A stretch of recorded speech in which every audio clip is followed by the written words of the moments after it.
O silêncio da manhã era o primeiro sinal de que algo estava errado. Não era o silêncio tranquilo antes dos criados se mexerem e o palácio acordar em murmúrios. Este silêncio era diferente. Era uma ausência, um vazio no ar onde deveria haver calor. Ela ficou imóvel por um momento, a mão estendida sobre os lençóis frios ao seu lado. Frios, não apenas frescos como ficavam quando ela se levantava cedo para andar pelos jardins antes do pequeno almoço. Frios como o tecido quando ninguém o tocava há horas. Sentou-se lentamente. O fogo tinha se reduzido a cinzas.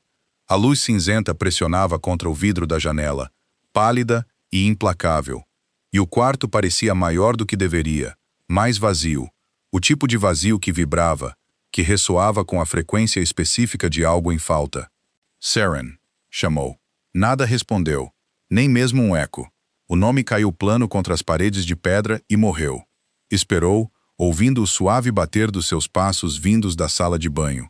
O sussurro discreto de páginas da alcova, onde por vezes lia, quando o sono não vinha.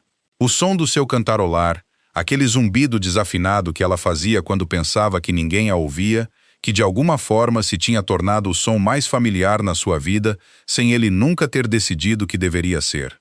Deslizou as pernas para fora da cama, os pés descalços tocando o chão de pedra, e atravessou para o seu quarto de vestir.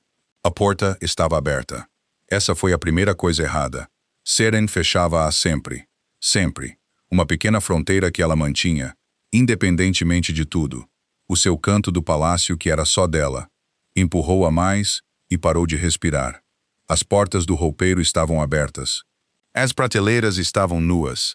Cada vestido, cada manto, cada camisola de linho macio que ela dobrava com mãos tão cuidadosas, desapareceram.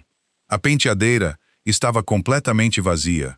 Nem pente, nem grampos, nem frascos de vidro de água de rosas que ela aplicava atrás das orelhas todas as manhãs. A superfície estava limpa, até polida, como se ela quisesse deixar o quarto melhor do que o encontrou. Calder ficou na soleira da porta, a mente lutando para juntar as evidências em algo que fizesse sentido. As pessoas não desapareciam assim do Palácio Real. As rainhas não arrumavam os seus pertences na calada da noite e desapareciam como fantasmas. Virou-se e viu. Na mesinha de cabeceira ao lado da sua almofada, colocada com uma precisão agonizante no centro exato da madeira polida, estava um anel, de ouro branco, cravejado com uma pedra azul pálida, da cor do céu de inverno. O anel que ele tinha deslizado no dedo dela há 2 anos, enquanto 500 pessoas observavam e o reino celebrava. Ela deixara-o para trás. Não o largou, não o esqueceu. Colocou-o deliberadamente, cuidadosamente, com o mesmo pensamento tranquilo que ela trazia a tudo o que fazia. Calder pegou-o. Ainda estava frio. Ela não o usara recentemente. Há quanto tempo ela o tirava sem ele notar? A pergunta abriu algo dentro do seu peito, algo que ele ainda não tinha nome, mas que cresceria nos dias seguintes para algo enorme e devastador. Porque Saren Vane, a sua rainha, a sua esposa, a mulher que ele assumira que estaria sempre lá, tinha simplesmente e completamente partido. E ele não vira isso a chegar, nem de perto. Rasgou o palácio descalço e de roupa de dormir. O anel apertado na sua mão com tanta força que a cravação deixou uma nódoa negra.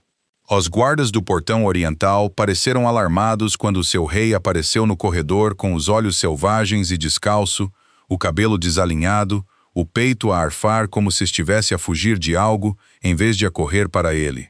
"A rainha!" disse Calder, a voz mais dura do que pretendia. "Onde está ela?" Trocaram um olhar. "Não vimos a sua majestade esta manhã, senhor. Desde a noite passada. Passou por algum portão ontem à noite?" Outro olhar, mais longo desta vez. "Não, sua majestade. Não por este portão. Enviou Isse. Enviou todos os guardas de rotação. Enviou cavaleiros para as muralhas exteriores e batedores para as estradas que levavam para norte, sul e leste. Procurou no seu salão, na biblioteca, na capela, nos caminhos do jardim. Ela caminhava todas as manhãs ao longo da muralha sul. Nada, nem uma nota, nem uma mensagem deixada com um criado. Nem uma explicação oferecida a uma única alma. Apenas o anel na mesinha de cabeceira, frio e final, e um quarto tão vazio que parecia que ela nunca existira. Calderani tinha conquistado províncias, tinha quebrado linhas de cerco e desmantelado formações inimigas e dobrado a vontade de alfas hostis até eles se ajoelharem. Ele nunca, uma única vez na sua vida, fora levado de joelhos pela ausência, pelo simples e devastador ato de alguém escolher não estar mais onde ele esperava que estivesse. Ficou no quarto de vestir dela, vazio, rodeado de prateleiras nuas e do fantasma desvanecido da água de rosas, e sentiu o chão a tremer sob ele de uma forma que nenhum campo de batalha alguma vez o tinha feito. Saren Holloway chegou ao palácio da dinastia Vane numa terça-feira, com uma chuva tão forte que as rodas da carruagem cortavam trincheiras na entrada de Cascalho. Fora dada com 3 dias de antecedência para o seu noivado e 4 semanas para se preparar. Ele era mais alto do que ela esperava, mas corpulento, o tipo de porte que sugeria que a violência nunca estava longe das suas mãos, mesmo quando não seguravam nada mais perigoso do que uma caneta. O seu cabelo escuro estava recuado do rosto, e o maxilar estava fixo com a tensão permanente de um homem que carregava demais e confiava de menos. Ele olhou para cima quando ela entrou. O seu olhar varreu-a uma vez, eficiente e clínico, o modo como um general inspeciona uma nova linha de suprimentos. Ele assentiu. Lady Holloway, seja bem-vinda. Yossi mostrar-lhe-á os seus aposentos. Foi tudo. Sem calor, sem curiosidade, nem crueldade, apenas a indiferença brusca de um homem que já a tinha mentalmente classificado como assunto resolvido e seguido em frente. Saren sorriu para ele de qualquer forma. Era um bom sorriso, do tipo que chegava aos olhos e fazia a covinha na sua bochecha esquerda aparecer. Ele não o viu. Já tinha voltado a olhar para os seus documentos. O casamento foi 3 semanas depois, eficiente, grandioso da forma que a corte exigia, e inteiramente impessoal. 500 convidados e flores suficientes para encher uma estufa. Tudo organizado por pessoas que ela nunca tinha conhecido para uma cerimônia que parecia pertencer a outra pessoa. Calder disse os seus votos com a mesma precisão controlada que usava para tudo. A voz firme e clara e completamente desprovida de sentimento. Saren disse os seus, e sentiu cada palavra. Embora a sua voz tremesse na última linha, ele notou. Os seus olhos brilharam para os dela, e por um breve segundo, algo mudou na sua expressão. Não calor exatamente, mas consciência. Um lampejo de reconhecimento de que a mulher em frente dele poderia ser mais do que um acordo político. Depois, desapareceu, e ele virou-se para receber os aplausos da corte. A sua primeira noite como marido e mulher foi silenciosa e fria. Ele foi educado, até distante, e depois deitou-se de costas, a olhar para o teto enquanto ela se enroscava de lado e tentava não se sentir como um contrato que acabara de ser assinado. "Está tudo bem?" perguntou ele na escuridão. A sua voz era rígida, incerta. Sim. Disse ela. "Obrigada." O silêncio que se seguiu durou até de manhã. Saren lançou-se no papel com tudo o que tinha. Aprendeu os nomes de todos os criados na ala leste na primeira semana.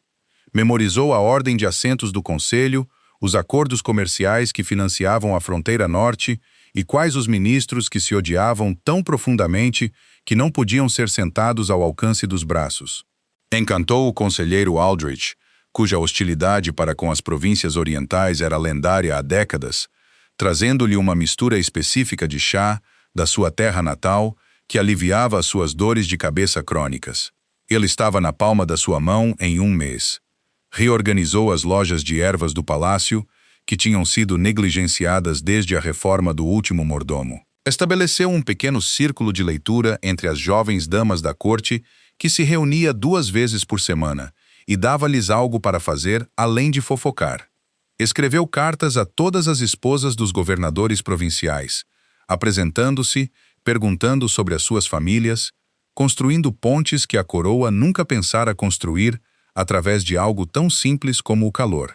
Tomava o pequeno almoço no grande salão todas as manhãs, vestida e composta, sorrindo para quem quer que se sentasse perto dela, mesmo quando o lugar ao seu lado, o lugar dele, permanecia vazio.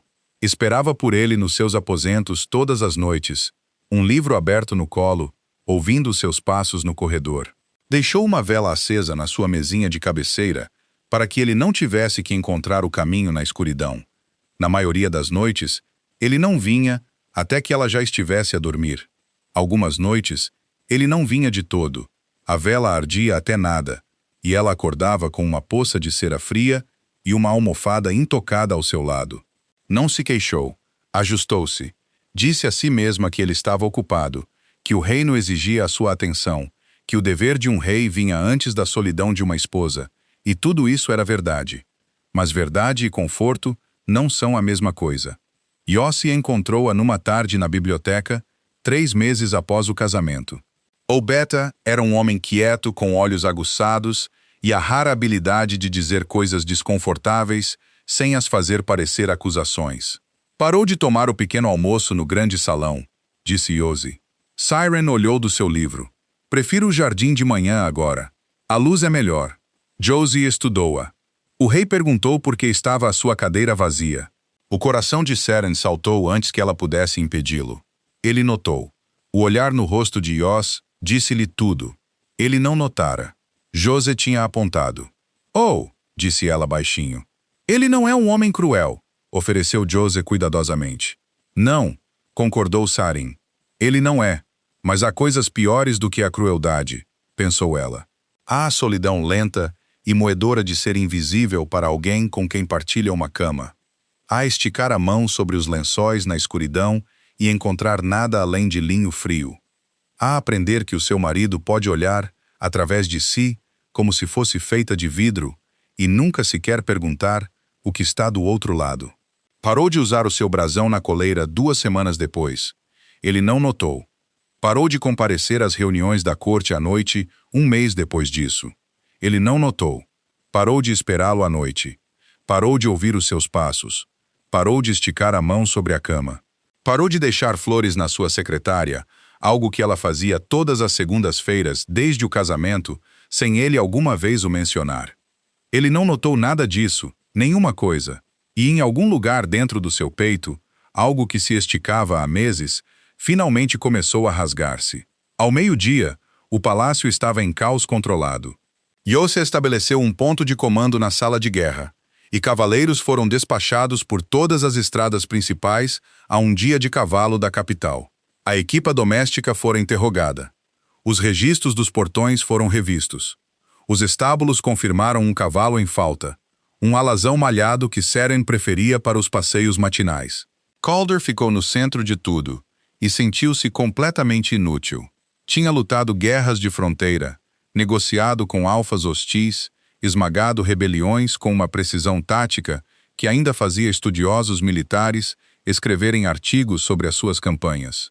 E, no entanto, a sua própria esposa saíra do seu palácio debaixo do seu nariz, passando pelos seus guardas, pelos seus portões, e para a noite sem uma única pessoa a vê-la partir.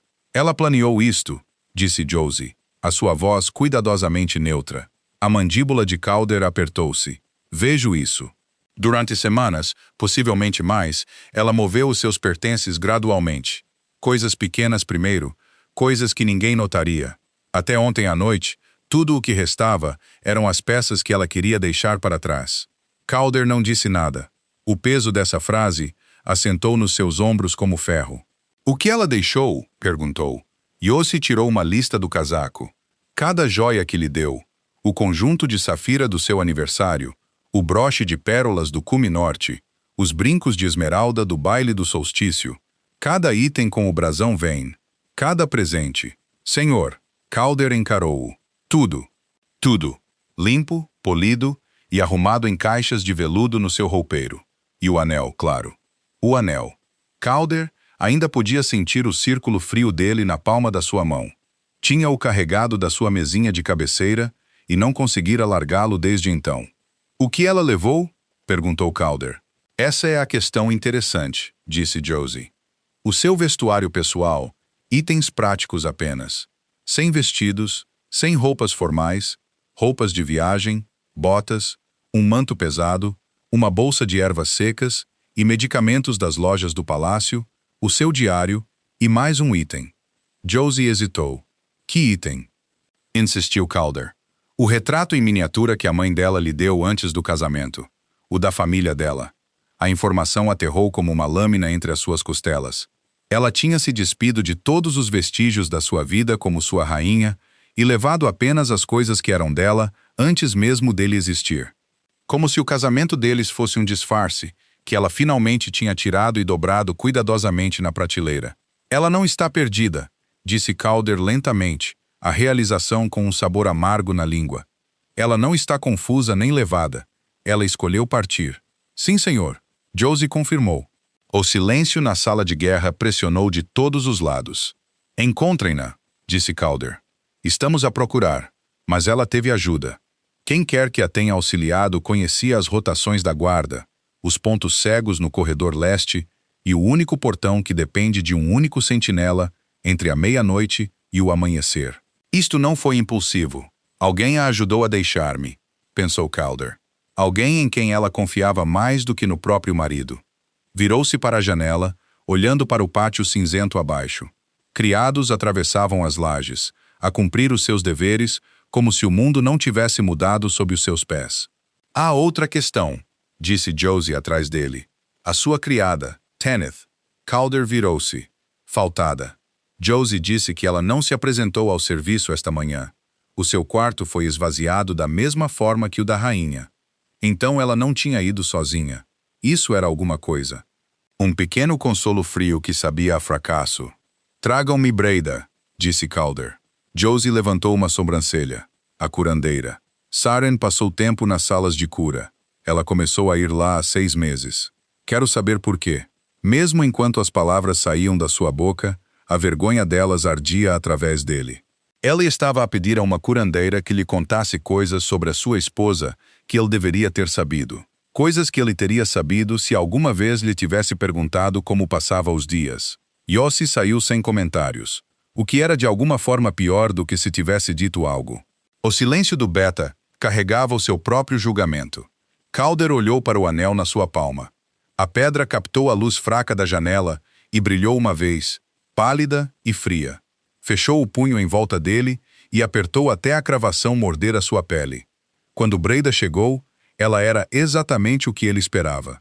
Mais velha, composta, com mãos firmes e olhos que não davam nada de graça. Ela inclinou a cabeça, mas não se curvou. E Calder lembrou-se que as curandeiras do seu reino respondiam ao seu juramento antes de responderem ao seu rei. Sua Majestade mandou chamar-me, disse Breda. A rainha, começou Calder, depois parou. Não sabia que pergunta fazer. Ela visitou-a. Visitou. Por quê? Breia cruzou as mãos à sua frente. Não posso partilhar os detalhes do cuidado de um paciente sem o seu consentimento, senhor. A rainha não deu tal consentimento.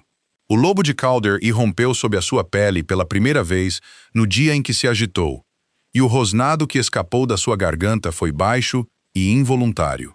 Breda não vacilou. Rosnar para mim não mudará o juramento que fiz, Sua Majestade. Ele controlou-se, embora isso lhe custasse. Ela está em perigo? Breda estudou-o por um longo momento. Isso, disse ela cuidadosamente, depende inteiramente de si. O que isso significa? Mas a curandeira abanou a cabeça. Pergunte a si mesmo por que ela partiu, senhor. Quando tiver uma resposta honesta para essa pergunta, volte a encontrar-me, e eu direi o que puder. Virou-se e saiu. Calder ficou sozinho na sala de guerra, rodeado de mapas e relatórios de escritas e a maquinaria acumulada de um reino que respondia a todos os seus comandos. E, pela primeira vez na sua vida, não tinha ideia do que fazer. Naquela noite, Calder não conseguia dormir. Deitou-se na cama que partilhavam, o lado dela intocado e perfeitamente arrumado, e olhou para o teto enquanto o fogo ardia abaixo. Os lençóis cheiravam levemente a água de rosas, e o cheiro abriu um buraco no seu peito que nenhuma quantidade de razão podia preencher. Não compreendia o que lhe estava a acontecer. Tinha dormido sozinho durante anos antes do casamento, fez campanha em trincheiras congeladas e campos ensanguentados, passou semanas sem descanso quando a fronteira norte o exigia. Não precisava de ninguém ao seu lado para dormir. Mas esta noite, o vazio no lado dela da cama parecia uma ferida. O seu lobo estava inquieto, a passear sob a sua pele em círculos agitados. Estivera inquieto o dia todo, um zumbido baixo de algo errado que ele não conseguia acalmar, não importava o quão arduamente tentasse. E por baixo da agitação, mais profundo e mais perturbador, havia algo que só podia descrever como fome, não de comida, não de nada que pudesse nomear, apenas uma necessidade que doía, que puxava, dirigida ao espaço vazio onde ela costumava estar. Fechou os olhos e viu-a. Não a rainha composta que se sentava silenciosamente nos jantares de Estado, que sorria educadamente aos embaixadores e nunca levantava a voz em público. Ele viu a outra Seren, a que existia apenas em pequenos momentos desprotegidos, que ele mal registrara na altura, mas que agora regressavam a ele com uma clareza punitiva. Na noite do baile do solstício, 6 meses após o casamento, o grande salão estava cheio, a música a sair da galeria, e Calder passara a noite a discutir a tarifa de grãos com 3 ministros diferentes. A certa altura, olhou para o outro lado da sala e viu-a perto da janela, sozinha. Ela observava os dançarinos, o seu rosto, desprotegido porque pensava que ninguém a via, tinha uma expressão que ele descartara na altura como cansaço. Ele compreendeu-a agora. Era solidão, solidão profunda até aos ossos, resignada, do tipo que parou de esperar por resgate. Ele voltou a virar-se para os ministros sem atravessar a sala. Outra memória surgiu mais nítida. 7 meses de casamento. Ele voltara à tarde de uma reunião do conselho e encontrou-a sentada na cama, uma vela ainda acesa, o seu diário aberto no colo. Ela olhara para ele quando ele entrou, e o seu rosto inteiro mudou, iluminou-se, suavizou-se, abriu-se como uma porta. Estava a esperar que viesse, disse ela. Ele tirou as botas, sentou-se na cama e disse, dia longo. Ela esperou um momento, depois outro, a luz no seu rosto diminuindo gradualmente. Então ela fechou o diário e apagou a vela. Boa noite, Calder, sussurrou ela. Ele adormeceu em minutos. Ele não perguntou sobre o diário. Ele não perguntou por que ela ainda estava acordada. Ele não a abraçou, não lhe beijou a testa, não ofereceu uma única palavra além de 2 sílabos de queixa. Essa foi a noite em que ela parou de esperá-lo. Ele sabia disso agora. A memória era uma lâmina, e ele virava-a e virava-a nas suas mãos, cortando-se com a precisão dela. Havia outras. Uma manhã em que ela lhe pedira para andar nos jardins com ela, e ele dissera, talvez amanhã. O amanhã nunca veio. Uma noite em que ela colocara a mão sobre a dele ao jantar, e ele movera a mão para pegar no seu copo sem reconhecer o contacto. O modo como o seu sorriso se afinara ao longo de semanas e meses, tornando-se mais pequeno e mais cuidadoso, até se tornar algo que ela usava em vez de algo que sentia. Ela vira-o acontecer e não registrara nada. Não porque fosse cego, mas porque nunca tinha olhado. Tratara a sua presença como mobília, como algo permanente e fiável, que não requeria manutenção, atenção ou cuidado. E ela ficara. Mês após mês, ela ficara. Continuou a aparecer, continuou a tentar alcançá-lo, até que parou. E quando parou, ele também não notou. Calder pressionou os calcanhares das mãos contra os olhos e respirou através da constrição no seu peito. O lobo dentro dele choramingou, um som fino e lamentoso que ele nunca o ouvira fazer antes. Sentou-se. A vela na sua mesinha de cabeceira estava queimada até um toco. Ele olhou para ela e percebeu algo que nunca tinha processado conscientemente. Havia sempre uma vela ali. Todas as noites, durante o último ano, uma vela nova do seu lado, acesa e à espera. Ele nunca perguntara quem a colocara ali. Ele nunca considerara que pudesse ter sido ela a acendê-la, que ela deixava uma pequena chama acesa todas as noites, um farol silencioso e teimoso na escuridão, como se dissesse, eu ainda estou aqui, eu ainda estou à espera. A vela desaparecera agora, ela a levara ou simplesmente deixara de a substituir. De qualquer forma, a mensagem era a mesma. Ele atirou as coberturas para trás e atravessou a janela. O céu noturno estava sem estrelas, pressionando o castelo como uma mão. O seu reflexo olhava de volta para ele do vidro. Uma batida na porta quebrou o silêncio. Entrem, disse ele. Yossi entrou, o rosto pálido e marcado à luz da lâmpada. Temos um relatório da Estrada Leste, disse o Beta. Uma mulher que corresponde à descrição da rainha foi vista a passar pela aldeia de Ashenford ao anoitecer ontem.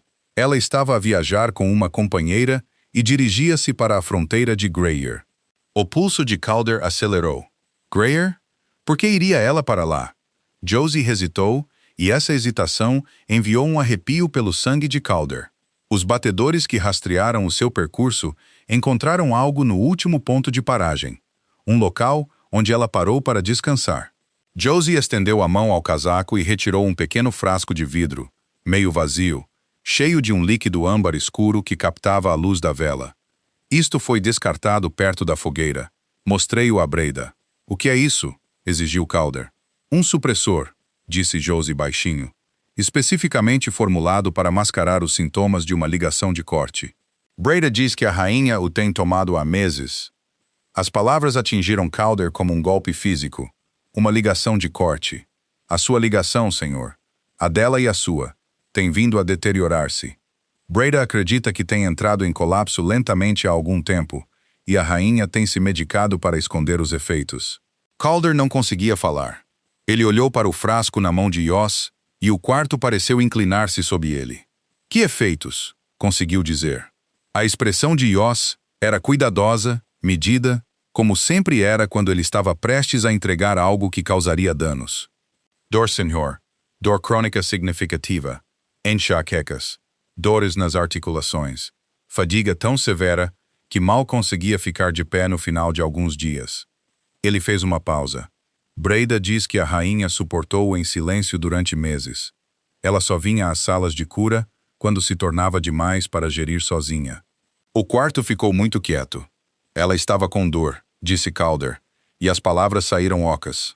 Sim, durante meses. Sim, senhor. E eu não sabia. Yossi não disse nada. O silêncio era a sua própria resposta. Calder olhou para o anel que ainda segurava na sua mão, para a pedra azul fria, que agora parecia pulsar com acusação. A sua esposa estava a sofrer na sua casa, sob o seu teto, ao seu lado, nesta mesma cama, e ela escondera-o porque sabia, com a certeza tranquila de uma mulher que aprendera a lição 100 vezes, que ele não teria notado mesmo que não o tivesse feito. Há mais, disse Josie. Calder olhou para ele. Breda diz que uma ligação de corte não se deteriora sozinha. Ela entra em colapso quando uma metade do par se retira emocionalmente a ponto de a conexão começar a morrer. Josie encontrou os olhos do seu rei com firmeza. Não é uma doença, senhor. É uma resposta. A ligação está a morrer porque nunca foi completada. O fogo crepitou na lareira. O frio pressionou contra as janelas. Preparem o meu cavalo, disse Calder. Vou persegui-la eu mesmo. A estrada a leste da capital serpenteava por uma floresta densa antes de abrir em campos cultivados. E Calder cavalgou com força durante a noite. Yossi cavalgou ao seu lado, silencioso e atento, como sempre estava quando o seu rei tomava uma decisão. O Beta não tinha a certeza se era sábio. Chegaram a Ashenford ao amanhecer. Era uma pequena aldeia, do tipo que existia na intersecção de duas estradas, e sobrevivia do tráfego entre elas. Um punhado de edifícios de pedra, uma padaria, uma estalagem com uma chaminé torta que deixava sair fumo para o ar cinzento da manhã. O estalajadeiro reconheceu imediatamente a descrição da rainha. Mulher quieta, cabelo escuro, a viajar com uma criada. Sim, senhor. Ficaram num quarto por uma noite. Partiram antes do amanhecer. Como ela parecia? Perguntou Calder. O estalajadeiro hesitou, olhando entre o rei e o seu Beta. Cansada, senhor. Mais do que cansada. Ela teve dificuldades com as escadas. A sua companheira teve que a ajudar a subir as últimas. O peito de Calder apertou-se. Agradeceu ao homem e subiu ao quarto que Seren ocupara. Já fora limpo, a cama desfeita e refeita. O chão varrido, mas a janela ainda estava entreaberta, e o mais tênue vestígio de água de rosas pairava no ar.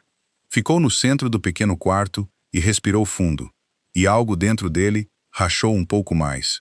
Yossi apareceu na porta. Encontrei o cavalo de Tenneth na padaria. Perdeu uma ferradura na estrada. Partiram a pé daqui.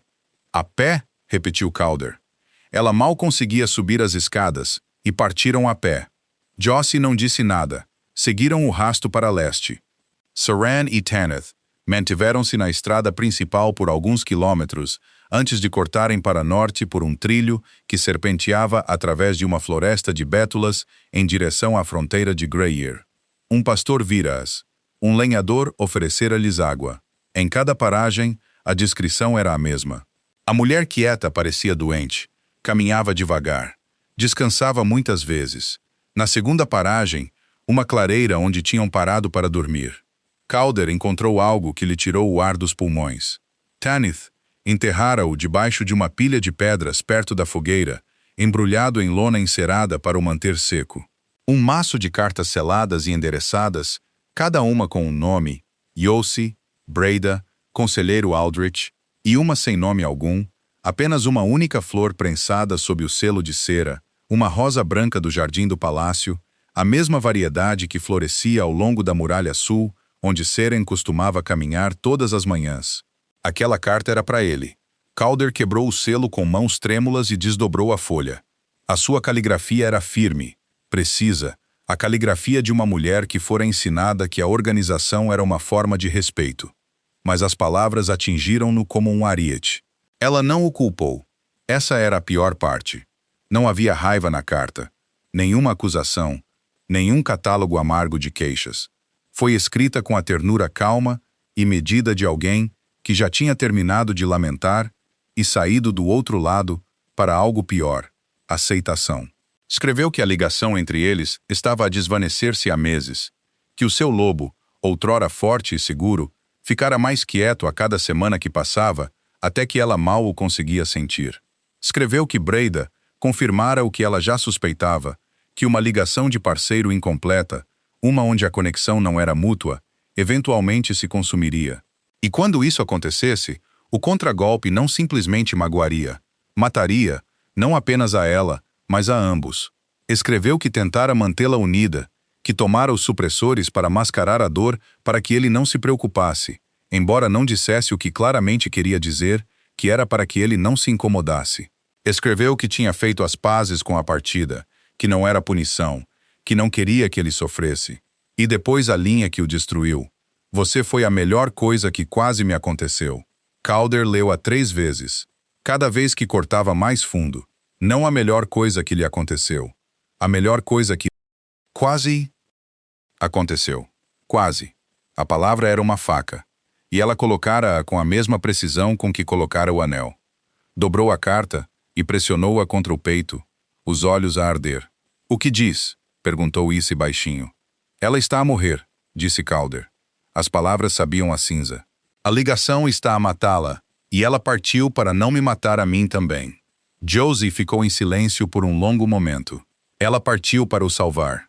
Ela partiu porque pensou que eu não me importaria o suficiente para a seguir. O Beta não discutiu, e esse silêncio disse tudo a Calder. Ela tinha tido razão em pensar isso há 1 mês, há 1 semana mesmo, antes do quarto vazio e do anel frio e da carta que parecia uma elegia. Teria ele seguido? Teria ele sequer notado a tempo? Ele não sabia a resposta, e a incerteza era pior do que qualquer ferida que alguma vez tivesse sofrido. Encontraram um terceiro ponto de paragem ao final da tarde. Este era diferente. A fogueira apagara-se horas antes, mas o chão ao lado dela estava perturbado, achatado de uma forma que sugeria que alguém colapsara em vez de se deitar, e na relva pisoteada, uma mancha escura. Não sangue, pior. Resíduo escuro e espesso, que Calder reconheceu com um arrepio de horror visceral. Pelo derramado, tufos dele, escuros e finos, espalhados na relva, como algo a ser derramado de dentro para fora. O seu lobo! Sussurrou Calder. Josie agachou-se ao lado da mancha, o rosto sombrio. A deterioração da ligação está a acelerar. Ela está a perder o seu lobo, senhor. A perdê-lo fisicamente. Um metamorfo sem um lobo não era uma pessoa que simplesmente perdia a capacidade de mudar de forma. Era uma morte, um esvaziamento lento e agonizante que deixava o corpo intacto, mas esvaziava tudo o que tornava um lobo o que ele era.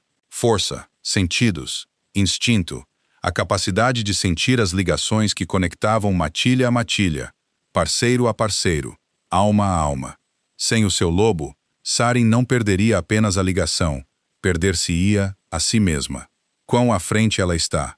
Exigiu Calder. 12:00. Talvez menos. Ela está a abrandar. Então cavalgamos. Encontrou-a ao anoitecer, numa cabana de curandeira, no lado errado da fronteira de Greyir. A cabana ficava numa clareira, rodeada por carvalhos antigos, cujos ramos se tinham entrelaçado por cima, criando um dossel tão denso que a última luz da noite mal chegava ao chão. Fumo saía da chaminé. Um cavalo estava amarrado lá fora, e no banco ao lado da porta, embrulhada num manto cinzento que a fazia parecer menor do que ele se lembrava, sentava-se Tanith. A criada viu-a chegar e levantou-se. O seu rosto passou por surpresa, alarme e algo que parecia quase alívio antes de se fixar na neutralidade cuidadosa de uma mulher que servia uma rainha e entendia onde a sua lealdade precisava de permanecer. Sua Majestade, disse Tana. Onde ela está? Lá dentro com a curandeira. Tanith colocou-se entre ele e a porta, o que exigiu uma espécie de coragem que Calder arquivou para respeitar mais tarde. Ela não o quer ver, senhor. Eu sei, disse Calder. Ela não voltará consigo. Eu também sei isso. Tanith estudou-o, procurando algo no seu rosto. Seja o que for que encontrara, fez o seu maxilar apertar-se. Ela tem estado com dor todos os dias nos últimos 5 meses, Sua Majestade. Ela escondeu isso de todos, suportou-o sozinha e, quando se tornou insuportável, escolheu partir em vez de o sobrecarregar com isso. Compreende que tipo de pessoa faz isso? Sim, disse Calder, e a sua voz quebrou nessa palavra. Uma pessoa que foi ensinada que a sua dor não importa. Tanith piscou. O que quer que ela esperasse que ele dissesse, não foi isso. A porta abriu-se. Uma mulher mais velha saiu, magra e envelhecida, com olhos verdes penetrantes e cabelos prateados presos para trás de um rosto que tinha visto o suficiente do mundo para não se impressionar com reis. Curandera Orven, disse Tanith. Este é o rei. Orven olhou para ele, como Breda, clínica e implacável. Então você é o responsável. Calder não perguntou o que ela queria dizer. Não precisava. Ela está a descansar, disse Orven. A deterioração da ligação progrediu mais do que eu esperava. O seu lobo está a falhar. Ela veio ter comigo esperando que eu pudesse cortar a ligação de forma limpa antes que consumisse o que restava. Pode? Perguntou Calder. A expressão de Or mudou. Um corte não é uma cura, é uma amputação. Você corta a ligação e tudo o que está ligado a ela morre. O seu lobo não sobreviveria. Um metamorfo sem lobo é uma coisa oca. Vivo, disse Calder. Sim, mas mal. Ela perderia os seus sentidos, a sua força, a sua capacidade de sentir as ligações da matilha. Viveria os seus anos como metade de uma pessoa. Calder sentiu-se enjoado. E se a ligação não for cortada, então continuará a deteriorar-se até colapsar por si mesma. O resultado é o mesmo, exceto mais lento e significativamente mais doloroso. Tem que haver outra opção. Ora encarou-o firmemente. Ah, mas você não vai gostar. Diga-me. A ligação está a morrer porque nunca foi completada, disse Or, ecoando as palavras de Breda com a franqueza de alguém que não tinha paciência para suavização diplomática. Uma ligação de parceiro requer que ambos os lados a sustentem. Um lado a despejar tudo numa conexão, enquanto o outro lado a ignora, não é uma ligação. É uma ferida, e feridas que não são tratadas tornam-se fatais. Para curar a ligação, você precisaria de a completar genuinamente, não executá-la, não passar pelos movimentos, senti-la, significá-la, tornar-se o parceiro que ela precisava que você fosse desde o início. Or fez uma pausa, deixando o peso das palavras assentar, e mesmo assim pode ser tarde demais. O dano é extenso. Não há garantia de que o seu lobo se recuperaria, mesmo que a ligação fosse restaurada. O ar saiu dos pulmões de Calder. Deixe-me vê-la. Ela não o quer ver, disse Orven. Ela foi bastante específica sobre isso. Por favor.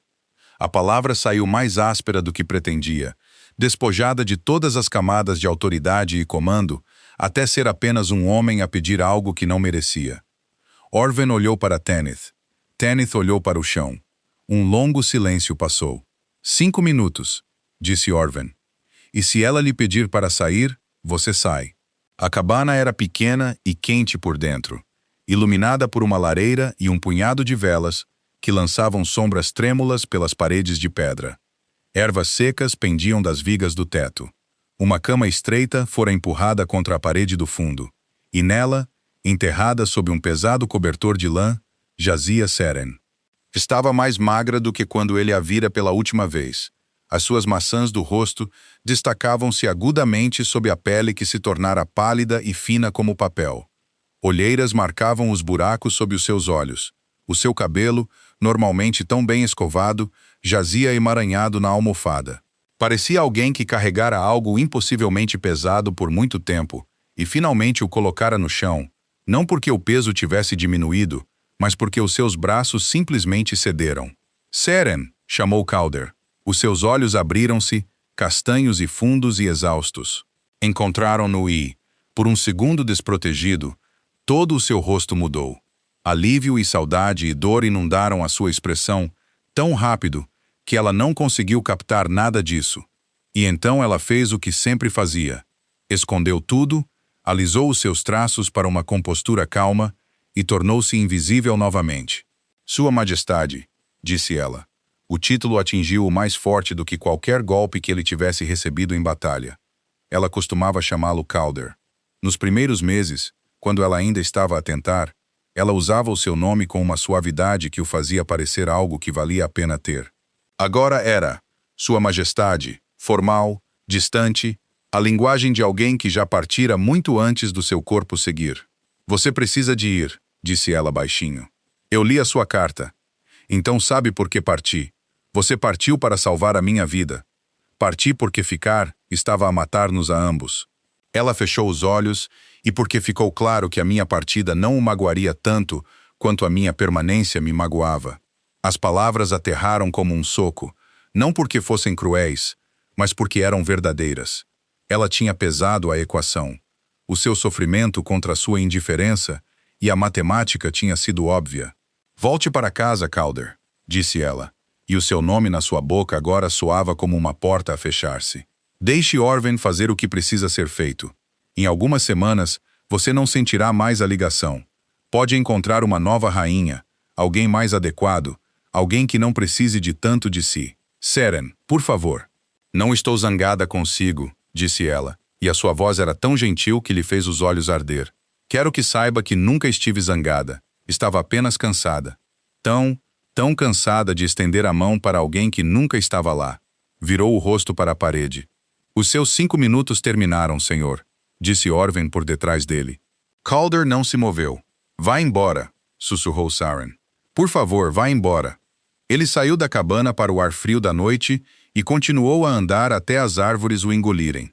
Então encostou as costas a um carvalho e deslizou para o chão, os joelhos dobrados, a testa nos braços. E, pela primeira vez desde que era criança, o rei Alfa chorou. Ele não saiu. Orven encontrou-o ao amanhecer, sentado exatamente onde colapsara na noite anterior, as costas encostadas ao carvalho, os olhos vermelhos e fixos na porta da cabana. Você ainda está aqui, observou ela. Não vou sair, disse Calder. A sua voz estava rouca, arranhada até ao âmago por uma noite passada a desmantelar todas as mentiras confortáveis que alguma vez contara a si mesmo sobre o seu casamento. Ora então, estudou-o por um longo momento. Ela não vai mudar de ideias, sabe? Ela já decidiu. A separação está planeada para amanhã, ao amanhecer. Amanhã? Calder levantou-se tão rápido que a curandeira deu um passo para trás. É muito cedo. Você mesma disse que o seu lobo pode não sobreviver. O lobo dela pode não sobreviver a nenhuma opção neste ponto, disse Orven secamente. A separação, pelo menos, dá-lhe uma chance de viver, mesmo que diminuída. Se a ligação continuar a deteriorar-se por si só, o colapso matará vocês dois. Então dê-me este dia, disse Calder. Um dia, é tudo o que peço. Não é a minha permissão que você precisa. Eu sei. Encontrou Tanith primeiro. A criada estava a aquecer água numa pequena fogueira fora da cabana. Os seus movimentos precisos e praticados. Ela recusar-se-á a vê-lo, disse Tanith, sem levantar os olhos. Eu sei, disse Calder novamente. Sentou-se no banco e pôs as mãos nos joelhos. Tanith, preciso que me diga algo. As flores. As mãos de Tanith pararam. Que flores? Havia flores na minha secretária todas as segundas-feiras durante mais de um ano. rosas brancas recém-cortadas, colocadas num pequeno vaso azul. Pararam de aparecer há 6 meses. Foram delas? Tanit ficou em silêncio por um momento. Ela apanhava-as pessoalmente todos os domingos à noite do jardim, ao longo da muralha sul. Ela arranjava-as de manhã antes de você acordar e deixava-as onde você as veria. Calder pôs a mão sobre os olhos. Eu nunca disse uma palavra. Não, senhor, não disse. O que mais perdi? Tanit pousou a chaleira. Não o olhou, mas a sua voz trazia o calor controlado de alguém que queria dizer aquelas coisas há muito tempo. Ela bordou um lenço para o seu aniversário. Você deixou-o dobrado na penteadeira sem o abrir. Ela aprendeu a tocar a peça de música que a sua mãe costumava cantar, aquela que Yossi mencionou que você adorava quando era rapaz. Ela praticou durante 3 meses num instrumento emprestado. Você foi convocado para aconselhar na noite em que ela planeou tocá-la para si, e ela nunca mais tentou. Cada detalhe era uma pedra largada num poço, e o poço não tinha fundo. Ela reescreveu a proposta comercial para os mercadores do norte porque notou um erro nos cálculos da tarifa. Ela deu a versão corrigida ao conselheiro Aldrich e pediu-lhe que a apresentasse como sua porque não queria envergonhar ninguém. Ela resolveu uma disputa entre a equipa da cozinha e o mordomo-chefe que se arrastava há 8 meses. Ela tratou a criança de um servo que tinha febre no meio da noite porque ninguém mais viria. Tanit virou-se para o encarar. Ela fez tudo isso silenciosamente, sem reconhecimento, sem agradecimento, porque acreditava que ser útil era a única forma de justificar ocupar espaço, e ela fê-lo enquanto a ligação dentro dela se despedaçava. Calder sentou-se com o peso disso, deixando cada palavra assentar no lugar onde a sua autoimagem costumava estar. O retrato que carregava de si mesmo, o rei capaz, o governante eficaz, o homem que gerenciava tudo, fora uma mentira de omissão. Ele gerira tudo, exceto a pessoa que mais importava. Preciso de falar com ela, disse ele. Ela recusar-se-á a vê-lo. Eu sei, disse Calder novamente. Não vou comandá-la. Não vou discutir, nem persuadir, nem usar a autoridade que ela nunca me pediu para ter sobre ela. Estendeu a mão ao casaco e retirou o anel. Estava na sua palma, a pedra azul pálida a captar a luz da manhã. Vou sentar-me nesse quarto e dizer-lhe o que deveria ter dito a ela todos os dias durante 2 anos. E se ela ainda quiser prosseguir com a separação depois disso, eu segurarei a sua mão enquanto isso acontece. Tanith olhou para ele por um longo tempo. Então algo na sua expressão mudou, não suavizando exatamente, mas a borda dura da sua desconfiança afinou-se ligeiramente. Vou perguntar-lhe, disse Tanith. É tudo o que posso prometer. Desapareceu para dentro da cabana. Minutos passaram. A fogueira crepitou. Calder permaneceu perfeitamente imóvel e tentou não pensar no facto de que tudo o que lhe restava dependia da resposta de uma mulher a quem ele dera todas as razões para dizer não. A porta abriu-se. Ela vai vê-lo, disse Tanith. Mas ela disse-me para lhe dizer que se você rosnar novamente para a curandeira dela, ela fará com que Orven lhe ponha algo desagradável no chá. Algo soltou-se no peito de Calder. Não exatamente esperança, mas o espaço onde a esperança poderia caber se ele a merecesse. Ele entrou. Saren estava sentada na cama, apoiada na cabeceira com almofadas nas costas. Parecia frágil à luz da vela, as suas clavículas destacando-se sob o decote largo da sua camisola. Mas os seus olhos estavam claros, e o seu maxilar estava fixo com a teimosia silenciosa que ele agora estava apenas a aprender a reconhecer como a coisa que a mantivera unida o tempo todo. Você tem algo a dizer, disse ela. Então diga. Calder puxou uma cadeira para a beira da cama dela e sentou-se. Colocou o anel no cobertor entre eles, sem o empurrar para ela, sem o estender. Apenas colocá-lo. Terreno neutro. Não estou aqui para trazer de volta, começou ele. Bom, disse ela. Por que não vou? Ela assentiu. Eu sei. Estou aqui porque há coisas que você merece ouvir. E eu fui demasiado cego, e demasiado orgulhoso, e demasiado confortável para dizê-las. Ela olhou para ele, a expressão protegida, as mãos cruzadas no colo. Você põe flores na minha secretária todas as segundas-feiras, disse ele. Rosas brancas num vaso azul. A sua respiração falhou. Você aprendeu a canção da minha mãe. Você corrigiu a proposta comercial do norte. Você tratou a criança de um servo quando ninguém mais viria. A sua voz era firme, mas os seus olhos estavam brilhantes. Você acendeu uma vela na minha mesinha de cabeceira todas as noites para que eu não voltasse para casa na escuridão. E eu nunca, uma única vez, lhe disse que vi qualquer um disso. O queixo de Siren tremeu. Ela apertou os lábios e desviou o olhar. Eu não via, disse Calder. E essa é a verdade com que tenho que viver. Não que você tenha partido, Saran, mas que você ficou o tempo que ficou. Que você continuou a estender a mão para mim, muito depois do ponto em que qualquer pessoa sã teria parado. Eu não mereço esse tipo de paciência, e certamente não mereço pedir mais dela. Então o que você está a pedir? Sussurrou ela. Ellie inclinou-se para a frente, os cotovelos nos joelhos, a cabeça baixa. Estou a pedir por hoje, não por amanhã, não por para sempre, apenas por hoje. Deixe-me sentar aqui. Deixe-me ser o homem que está presente. E amanhã, se você ainda quiser que Orven corte a ligação, eu não a vou impedir. Mas deixe-me ter hoje. Deixe-me finalmente estar na mesma sala que você e realmente vê-la. Saren olhou para ele. Lágrimas escorriam pelo seu rosto, silenciosas e não enxugadas. Você é um homem impossível, disse ela, a sua voz a partir-se. Eu sei, disse ele. Ela não disse sim, mas também não disse não. Fechou os olhos e as lágrimas continuaram a cair. E depois de um longo momento trêmulo, ela moveu a mão sobre o cobertor e colocou-a sobre o anel. Não o pegando, nem o pondo, apenas cobrindo-o com a palma da mão. E Calder ficou. Ficou o dia todo. Não tentou convencê-la.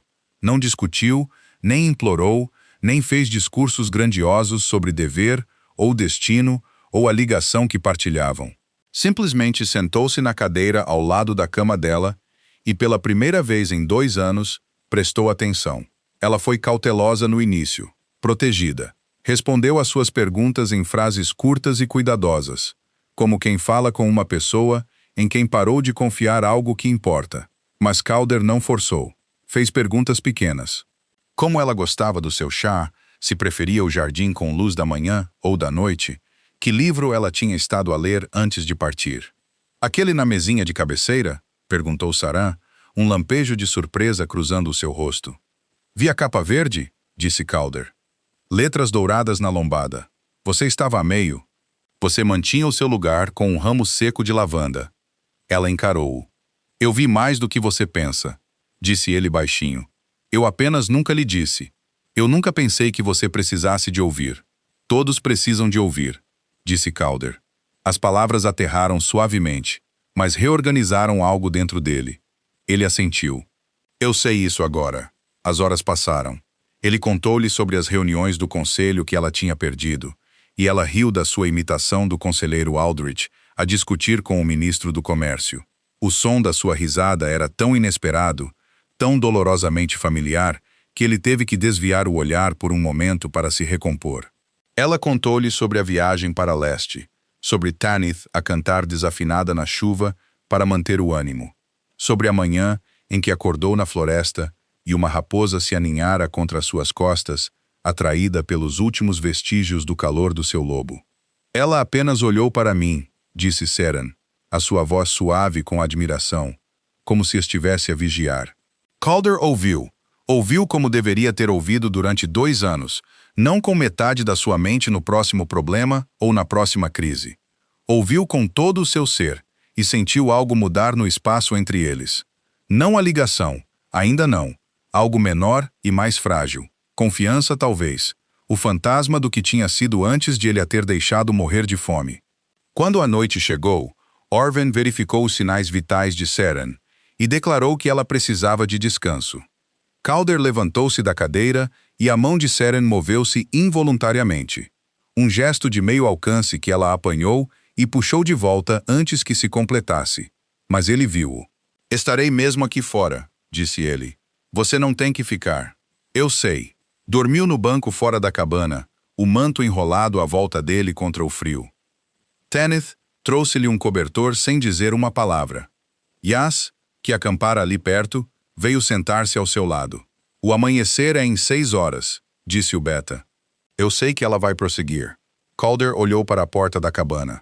Talvez, e se ela o fizer, Então eu segurarei a sua mão enquanto isso acontece. Eu prometi. Josie ficou em silêncio por um longo momento. Você mudou, senhor. Não, disse Calder. Eu apenas parei de me esconder do que já estava lá. Ellie não dormiu.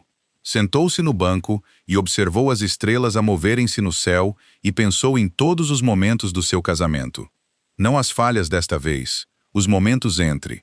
A noite em que ela adormeceu a ler e ele tirou gentilmente o livro das suas mãos e marcou a sua página. Ellie puxou as coberturas sobre os ombros dela. Ele ficou ali a vê-la respirar e sentiu algo real e terno e aterrorizante, e ele afastou-se dele, porque sentir isso significava admitir que ela importava, e admitir que ela importava significava que ele poderia perdê-la. Por isso construiu muros e chamou-lhes dever, construiu distância e chamou-lhe liderança, construiu silêncio e chamou-lhe força. E ela sofreu por cada tijolo que ele colocava. O amanhecer chegou lentamente, sangrando rosa e ouro através da linha das árvores. Orwen saiu da cabana. É hora, disse ela. Ela decidiu. Calder levantou-se. O seu corpo parecia pesado, mas a sua mente estava clara pela primeira vez em mais tempo do que conseguia lembrar. Entrou. Seren estava sentada na cama, vestida com uma camisola branca limpa, o cabelo escovado e trançado. Parecia estar a preparar-se para uma cerimônia. O fim de algo. Seren, disse Calder, e a sua voz partiu no seu nome. Ela olhou para ele, e a sua compostura rachou o suficiente para mostrar a devastação por baixo dela. Não torne isto mais difícil. Tenho uma coisa a dizer, depois cumprirei a minha promessa. Ela apertou os lábios e assentiu. Calder ajoelhou-se ao lado da cama. Não na postura de um rei, a postura de um homem que não tinha mais nada além da verdade. Você murmura quando pensa que ninguém está a ouvir, disse ele. É desafinado e errático, e você faz isso quando está a ler, ou a arrumar ervas, ou a andar no jardim de manhã cedo. Eu ouvi todos os dias. Ouvi através de paredes e corredores, e no espaço entre acordar e dormir. Eu nunca lhe disse porque tinha medo que, se o nomeasse, se dissesse em voz alta que o som do seu murmúrio era a única coisa na minha vida inteira que fazia o mundo parecer quieto, então teria que admitir o que você é para mim, e eu não era corajoso o suficiente. A respiração de Seren engasgou-se. Você inclina a cabeça para a esquerda quando está a pensar muito em algo, continuou ele, a sua voz rouca mas firme. Você dobra o linho com as bordas perfeitamente alinhadas todas as vezes, como se fosse uma forma de oração. Você chora silenciosamente, mesmo quando está sozinha, porque aprendeu cedo que a sua dor não deveria ocupar espaço. Você cheira água de rosas e lavanda. E pelo resto da minha vida, não importa o que aconteça neste quarto, esses cheiros significarão você. Lágrimas corriam pelo seu rosto agora. E ela não as escondia. Eu vejo você, sussurrou Calder. Eu vejo você, Seren. Não por causa da ligação, não porque perder você me ensinou o que ter você significava. Eu vejo você porque você é a pessoa mais extraordinária que eu já conheci, e eu fui demasiado covarde para ficar à luz disso. Colocou a mão na cama, palma para cima, aberta, sem a estender para ela, oferecendo. Você não me deve nada, disse ele. Nem perdão, nem uma segunda chance, nem mesmo mais um minuto. Mas preciso que saiba antes que Oran faça o que ela vai fazer. Que a ligação não está a morrer porque eu não a amo. Está a morrer porque eu a amei tanto que isso me assustou, e deixei o meu medo roubar-nos a ambos. O quarto estava silencioso, exceto pelo fogo e pelo som de Seren, a tentar respirar através das suas lágrimas. Orwen estava junto à janela, as suas ervas dispostas sobre a mesa, as suas preparações completas. Olhou para Seren e esperou. Seren olhou para a curandeira. Olhou para as ervas, para a arrumação cuidadosa de instrumentos que cortariam a ligação e a deixariam diminuída, mas viva.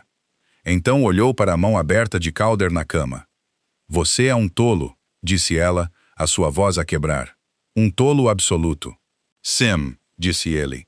Ela colocou a mão na dele, e a ligação, aquele fio frágil, maltratado, quase morto entre eles, reacendeu-se, não com a força explosiva de algo novo, mas com o calor profundo e constante de algo que estivera à espera, paciente e teimoso, para que alguém o alimentasse. Seren ofegou.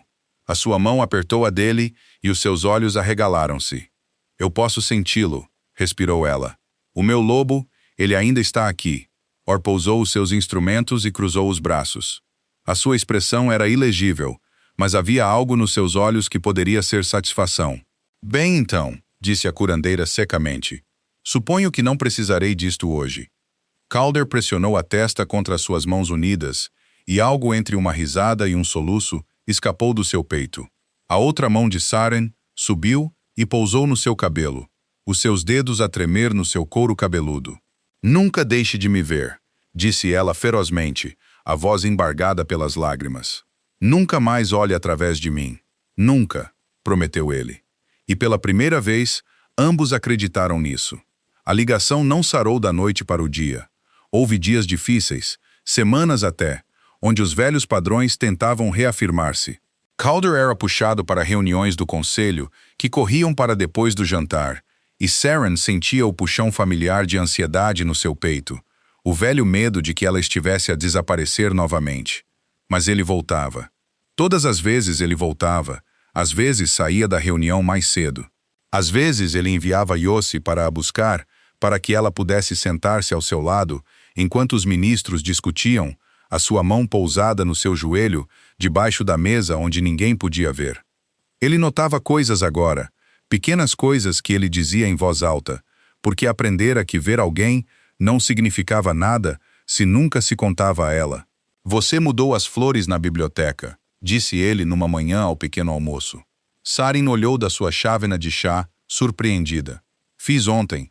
Flores silvestres desta vez, não rosas.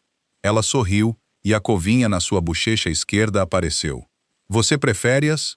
Eu prefiro que você as tenha colocado lá, disse ele. O seu lobo voltou lentamente.